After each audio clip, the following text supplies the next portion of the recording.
Okay, so in that first part, we showed you some basic stuff, easy ways to sort of move around the spreadsheet and to copy and paste, some easier keyboard shortcuts, hopefully. In this next section, I'm going to just show you the basics of entering a formula. You probably already know how to enter a formula in Excel. However, I'm going to show you how the functions look at a range of cells in either a relative manner or an absolute manner. And understanding that is going to go a long way to helping you work more efficiently in Excel. So go ahead and now take a look at this. Enjoy. Now I'm going to talk a little bit about entering formulas in Excel and how those formulas, how they look up ranges when they are doing the work of the formula. So it's better to show with an example. Let me just enter some random numbers here.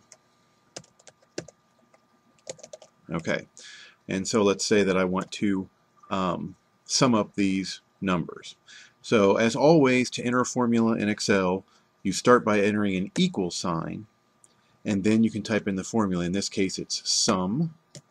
And you see that Excel is kind of guessing what I want to put in there, but I'll just type sum, open parentheses, select the range of cells, close parentheses, and return.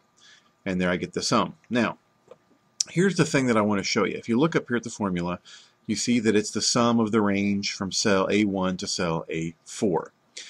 But what that really is saying to Excel is not look at this range of cells, but it's saying starting with the cell where the formula is entered, go up so many rows and select the cells so many rows down. So it's actually a relative reference, not an absolute reference. And the best way to explain this or show this to you is to grab this formula and copy it to the right. And you see when I grab it to the right, the sum is 0. That's because it's not looking in cells A1 to A4. Now it's looking in cells B1 to B4. So the formula is always going to look relative to where it's been typed in order to calculate the formula. Well, if you're not aware of this or not paying attention, that can really mess you up because it's going to be summing up or performing an operation on cells other than those that you expect. So now there's a lot of times where that's a very useful feature, and there's other times when that's not so useful. One way, if you absolutely need to lock a formula down to a particular range of cells, is that you can use $signs in the range.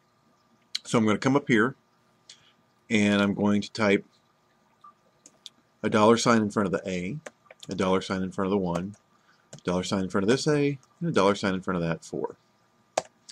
And I get the same value here, of course, but now when I copy this over, you see that no matter where I copy it, Control C, paste it here, it's always looking in the exact same range of cells because I locked the formula to those cells using the $signs.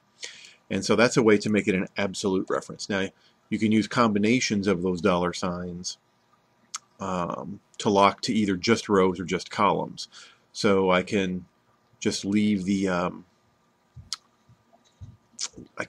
ones there in front of the numbers and remove these. And now when I copy over, you see it goes to 0 again because I didn't lock it to column A. So when I move over to column B, it looks in column B, but I did lock it to rows 1 through 4. So if I take this formula and come down here, it's still looking in rows 1 to 4. Whereas if I take and I remove those $signs, as I did before, Control C and paste here, now I get a different value. Because it's not looking in 1 to 4, it's looking in 3 to 6. And so that's the difference between relative cell reference and absolute cell reference. And I hope that helps.